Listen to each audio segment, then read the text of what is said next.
It's still hard for me to believe that I'm standing before you giving this presidential address, or seated before you giving this presidential address. There are so many people that mean so much to me that have helped me get to this stage. I must ask for your indulgence for a few minutes so that I can acknowledge them. In 1982, I started my general surgery residency at Allegheny General Hospital in Pittsburgh, Pennsylvania. I intended to become a trauma surgeon, at least until I met Rick Prosko. He was 2 years out of residency at Loyola and was the go-to neurosurgeon at Allegheny. The neurosurgical rotation was dreaded by surgical interns. The hours were long, patients were sick, and it was an unfamiliar field. Much to my surprise, it completely captivated me. Rick encouraged my nascent interest in neurosurgery. He became a role model, friend, and his mentorship was the primary force behind my decision to seek a neurosurgery residency after 3 years as a general surgeon. 5 years later, I would rejoin him in practice in Pittsburgh, and I can't thank him enough. My life in neurosurgery seems to have been a string of lucky breaks that brought me into contact with an amazing nexus of mentors. Joe Maroon played a major role in getting me into neurosurgery residency at New York University Hospital. There I met Paul Cooper, who introduced me to Dr. William Schuchart, who brought me to Tufts and shaped me into the neurosurgeon I am today. He is a consummate clinician, surgeon, and teacher. I've tried to emulate him my entire life and continue to try to live up to his standard. When I was finishing residency, he had the foresight to suggest that I do a spine fellowship as opposed to cerebrovascular. Once again, Paul Cooper made an introduction, this time to Andreas Weidner in Osnabrück, Germany, where I did a spine fellowship.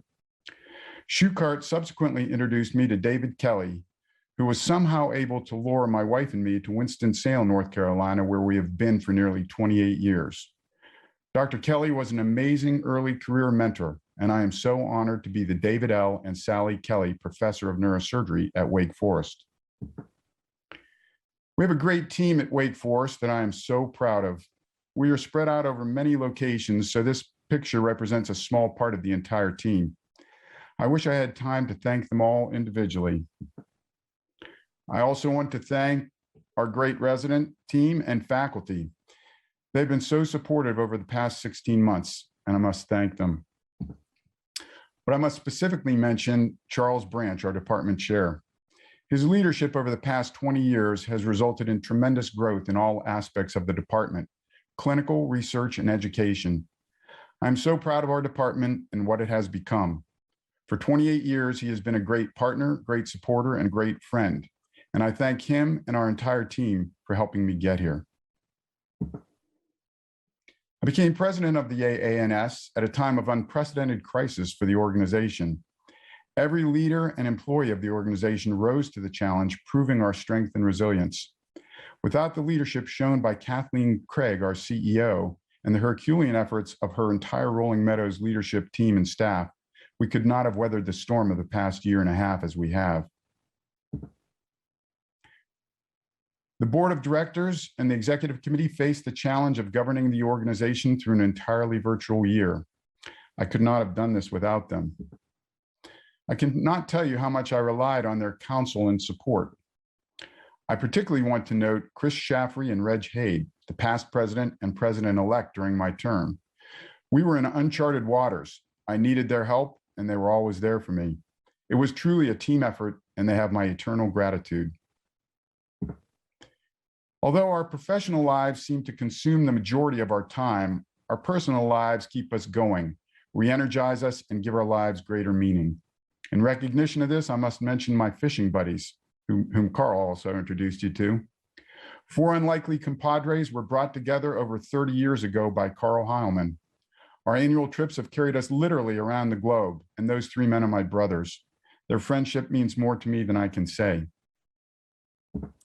Last but certainly not least, I want to recognize my family. These are my sisters, Susan and Carol, with their spouses. They were planning on surprising me in Orlando. That means more to me than I can express, and I'm sorry that we're not together. My son and daughter, Jake and Megan, both are living in Florida now, and we were so looking forward to getting together on the occasion of this annual meeting and this presidential address. Unfortunately, that was not to be.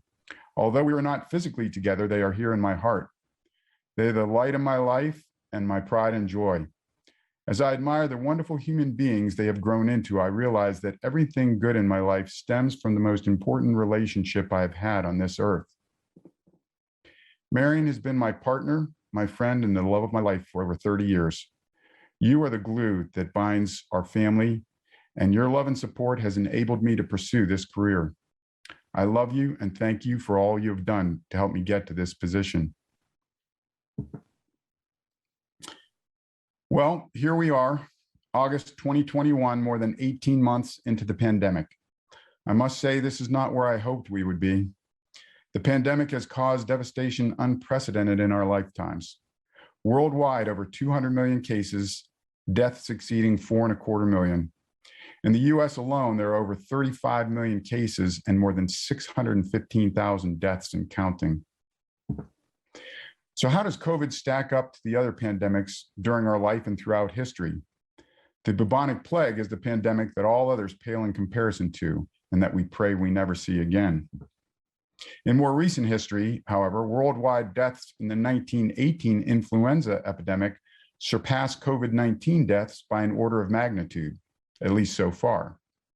Both viruses are highly contagious, and by the end of this pandemic, worldwide infections of COVID-19 will approach that of the 1918 influenza. Fortunately, fatalities are far less, which I must believe can be attributed to far better public health measures and advanced medical care that is now available to those who are stricken most severely. It is interesting to note the other viruses that threaten us, many of which are far more lethal. But as you can see, overall, COVID is the worst we have faced in our lifetime in terms of loss of life. This is tragic, but the tragedy does not stop with morbidity and mortality. As the pandemic was exponentially spreading, it risked overwhelming our healthcare capacity. Non-urgent surgeries were of necessity delayed, causing delays in care and prolonged suffering. We saw neurosurgeons being called to service in ICUs and numerous other capacities to help deal with the overwhelming influx of patients. I'm so proud of our profession for rising to the occasion, doing all that was needed for patients, including facing life-threatening infection to treat those patients with critical neurosurgical conditions. The efforts to contain the pandemic have resulted in isolation and despair. Society essentially shut down, wreaking havoc with the economy. Not since the Great Depression have we seen similar numbers of unemployed Americans. In the first week of April 2020, 6.6 million Americans filed for unemployment benefits.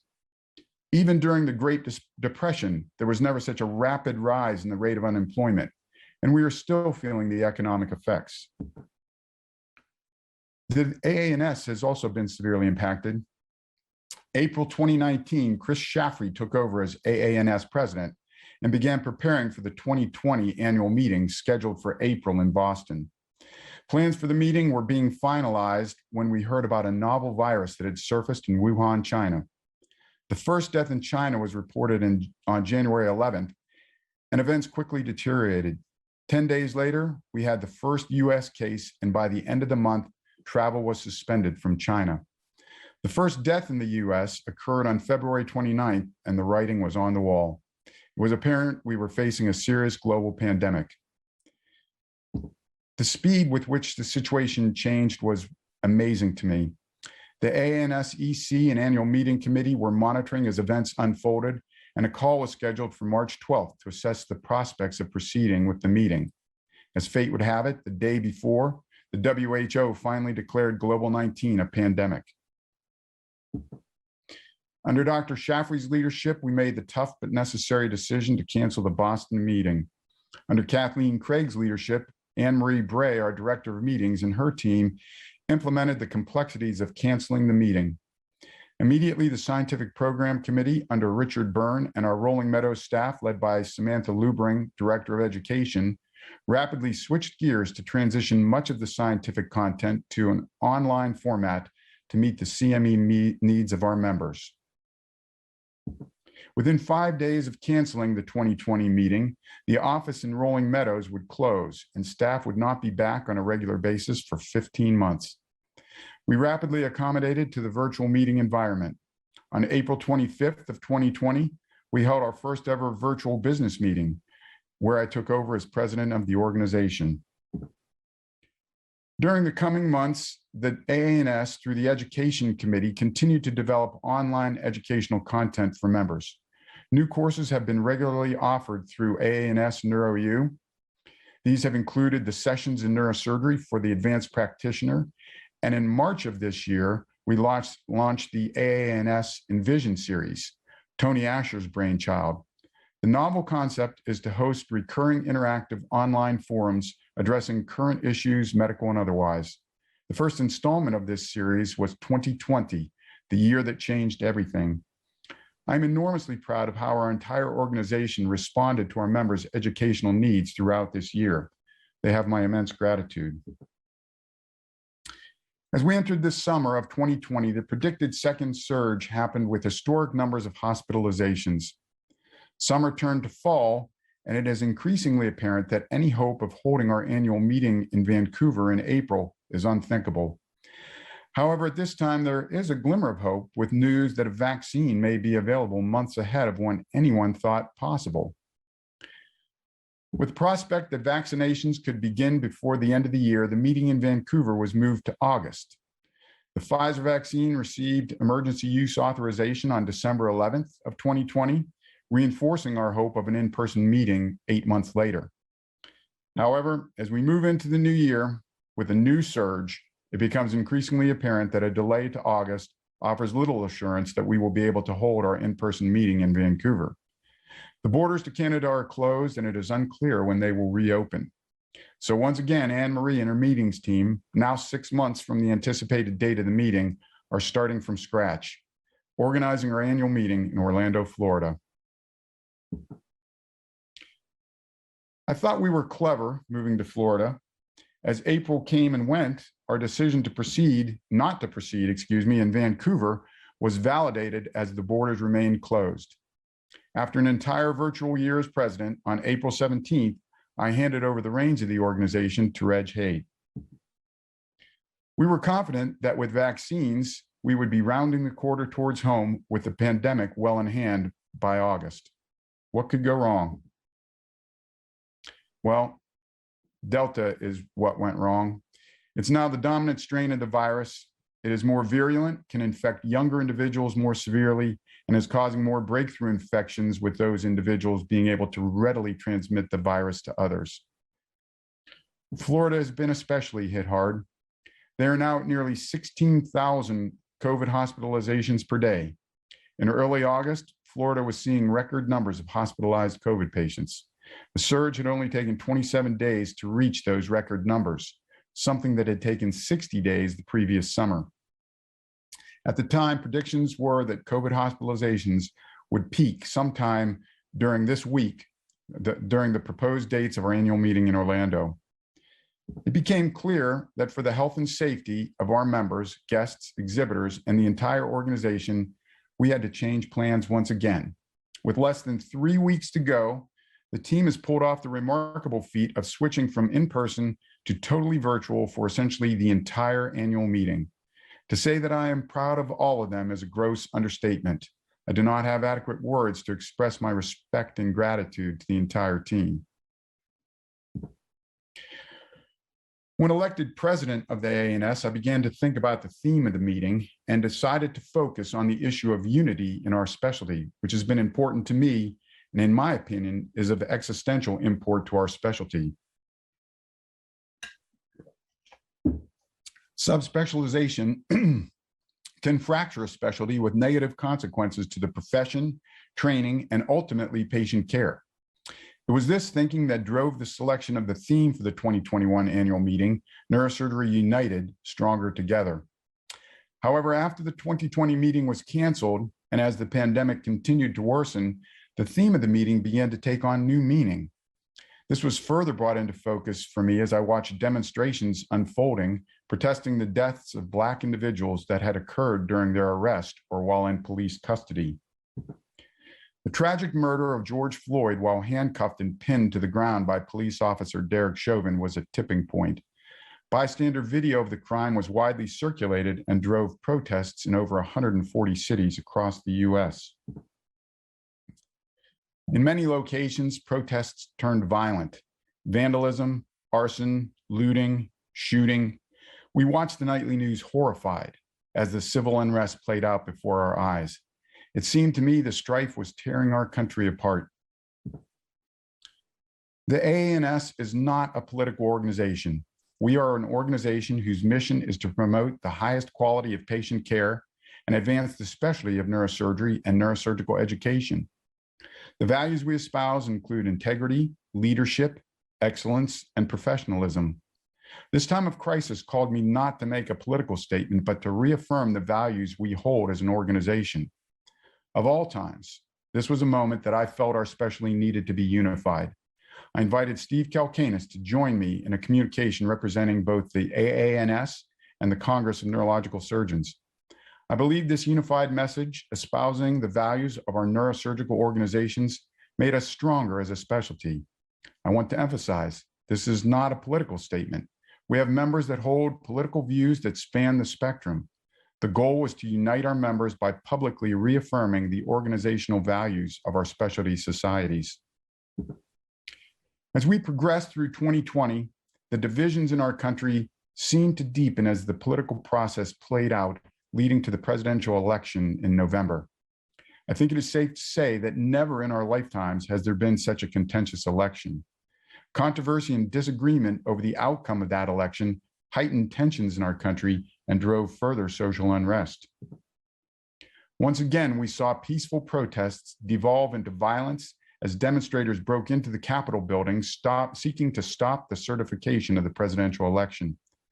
The divisions in our country run deep and leave us with an uncertain future. I pray we can find a way to unite as a country, for I believe that history has shown we are stronger together. Although the theme of this meeting and this address took on new meanings to me throughout the course of the year, I want to come back to my original premise.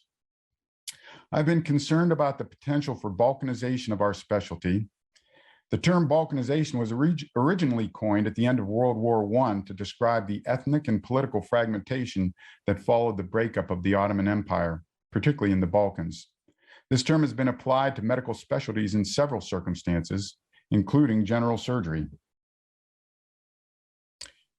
When considering this, it is interesting to look at the history of general surgery, which in the mid to late 19th century was very much an emerging field.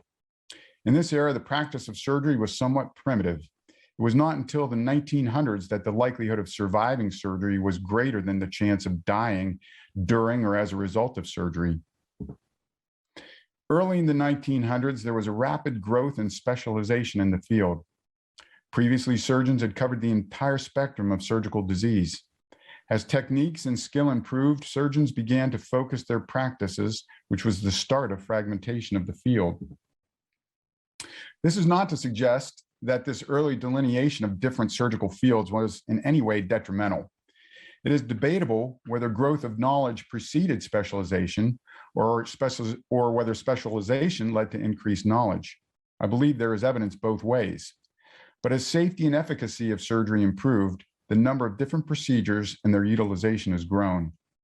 There are now more than 2,500 unique surgical procedures and over 50 million surgeries performed annually in the US. There's no question that any one individual can master only a small subset of the comprehensive surgical field.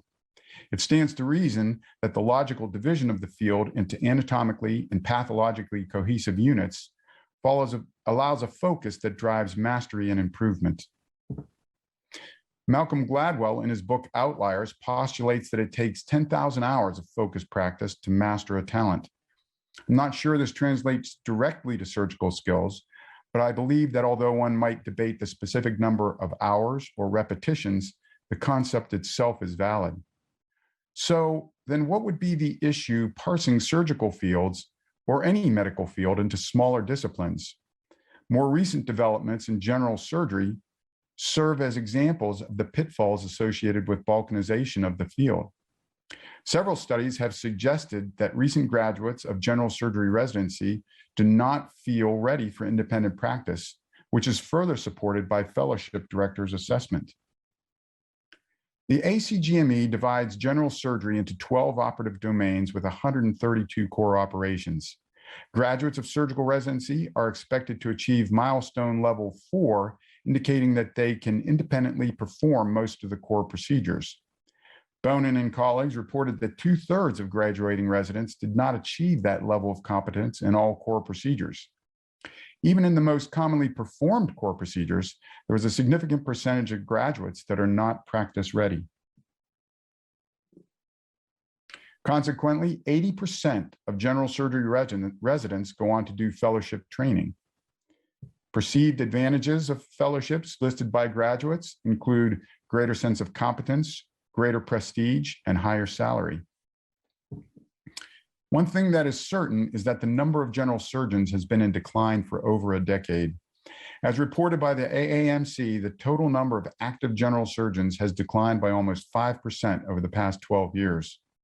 These factors have led to reports of the demise of this specialty and dire predictions of shortages of general surgeons over the next decade. Thoracic surgery is another relevant example, although for different reasons. The Thoracic Surgery Board, formed in 1948 as a subsidiary of the American Board of Surgery, became independent in 1971. The specialty is highly focused, with the total number of different major index cases required for certification numbering slightly more than 24. A significant percentage of residency and practice experience is cardiac revascularization. These patients are primarily controlled by cardiologists. Over the past 15 years, there has been an overall decline in numbers of coronary revascularizations, but that decline was 22% for coronary artery bypass grafting versus 2.9% for percutaneous coronary interventions. Declining numbers of CABG are in keeping with the overall decline in the number of practicing cardiothoracic surgeons. This brings to mind what Linda Riley stated about the Balkanization of surgery. It is inherently a problem of general surgery being defined by others. This still begs the question of potential for Balkanization of neurosurgery. To date, our field seems very healthy. We saw that over the past 14 years, as the number of cardiothoracic surgeons and general surgeons declined, our numbers have increased by 14%. We consistently attract the best and brightest medical students to our residencies, consistently have more applicants than positions, and routinely fill all the match positions. So why be concerned? We are a relatively small specialty. According to the AANS, in 2019, there were 5,246 practicing neurosurgeons in the US out of a total of nearly 817,000 physicians of all specialties. We're such a small specialty, we have an inordinate number of specialty societies. I believe this is a result of the rapid technological and scientific advancements we have seen in our field. The rapid growth of knowledge and technology risks compartmentalization, and even tribalism is demonstrated by the large number of societies focused on different aspects of our specialty.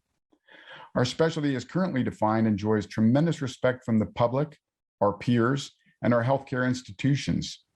They value us because of the vital service we provide and the fact that as a specialty, we embrace the critical nature and difficulty of the emergency services we provide. Our ability to provide those services would be jeopardized if we separated into different factions. A big part of our prestige and value is that the specialty as a whole is greater than the sum of our parts. We have continued to grow and flourish because we have been defining ourselves and changing that definition as technology relevant to our specialty has changed. A terrific example of this is spine surgery. During the 1980s, while I was training, neurosurgeons were primarily involved in decompression of the neural elements, and orthopedic spine surgeons did the lion's share of arthrodesis. It was rare for neurosurgeons to do spinal instrumentation. In 1987, a neurosurgery spine task force was authorized by the AANS and the CNS and formed by the Joint Spine Section.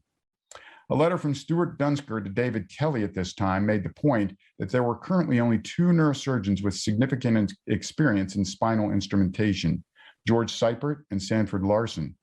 There was an explicit understanding that fellowships were necessary to train neurosurgeons in these techniques.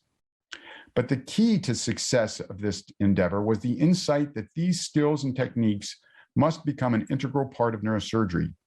These prescient leaders in spine surgery recognized the pathway to accomplish this was through the RRC and the AANS.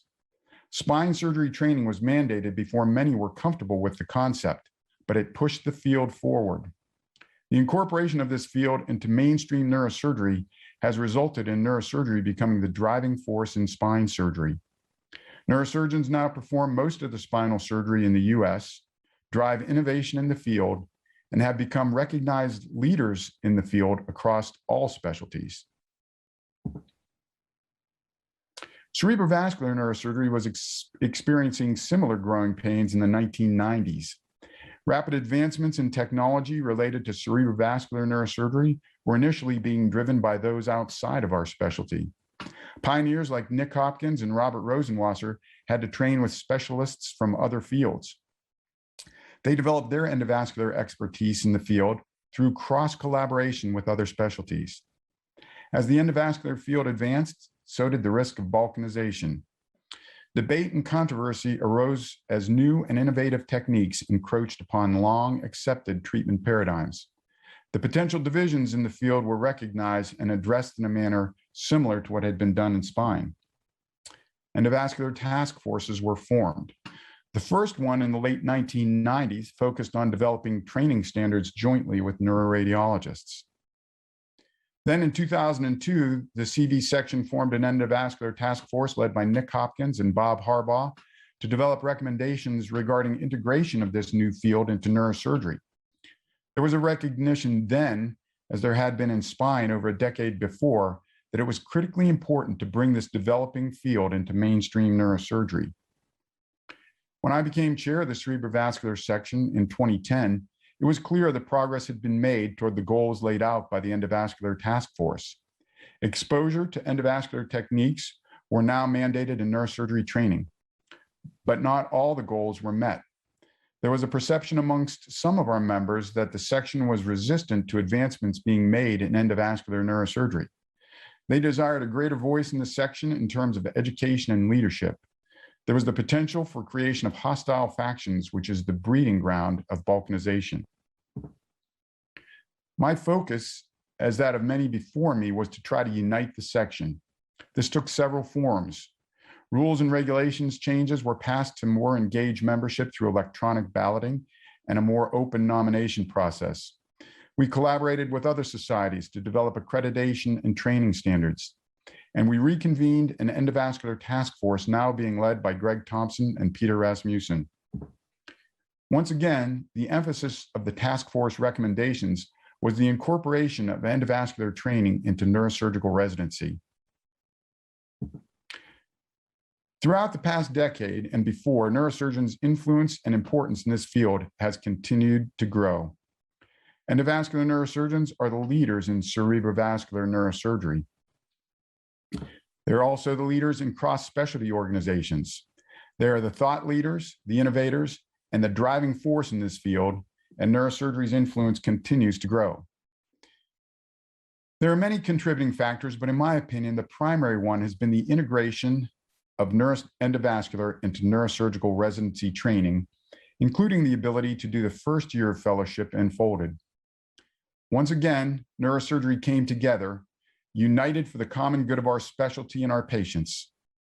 Now training in endovascular neurosurgery is required by the RRC, with case minimums having been incorporated into the requirements. The American Board of Neurological Surgery has incorporated knowledge of this field into board certification and has created a recognition of focused practice for those who have developed specific expertise in this field. We do face ongoing challenges to our unity. This is not necessarily a bad thing. It largely comes about due to scientific and technological advances that are often led by neurosurgeons.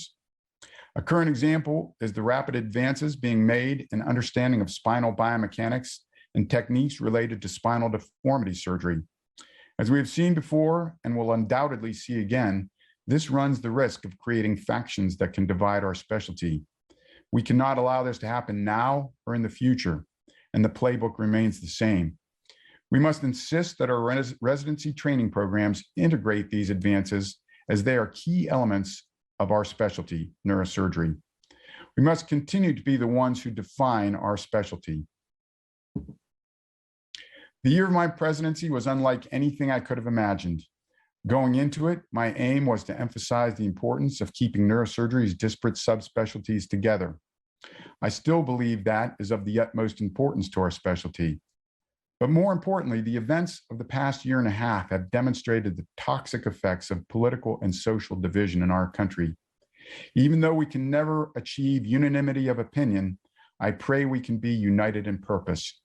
To quote Abraham Lincoln from his second presidential address, "With malice towards none, with charity for all, with firmness in the right as God gives us to see the right, let us strive to bind up the nation's wounds." As an organization, as a specialty, as a nation, we are stronger together. I thank you for the greatest honor in my professional life, the opportunity to lead the American Association of Neurological Surgeons. Thank you.